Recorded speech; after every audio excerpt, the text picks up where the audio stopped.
Hello, म चाहिँ आज निलो प्रेम पढ्दै थिएँ होइन।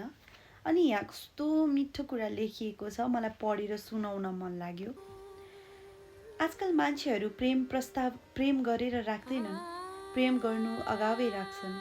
प्रेम गरौँ कि नगरौँ भनेर सोध्छन्। यसरी सोद्धाखेर नै अत्यधिक प्रेम गरिसकेको भनेर दाबी पनि गर्छन्। मलाई त्यो प्रेमको होइन, आकर्षणको प्रश्न हो जस्तो लाग्छ। एकले अर्कालाई के तिमी म प्रति आकर्षित छौ भनेर सोधे जस्तो, अनि छु वा छैन भन्ने उत्तरबाट निर्धारण हुने कुनै कार्य जस्तो। तिमीले भने चाहिँ लुगा राम्रो छ वा छैन भनेर सोद्धा यदि छ भने किन्ने नत्र नकिन्ने जस्तो।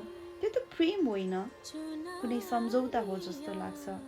प्रेम त त्यो हिमाललाई गरे जस्तो होस्, निस्वार्थ प्रेम, कुनै अपेक्षा बिनाको प्रेम, नसोधी गरिएको प्रेम अनि नभनिएको प्रेम।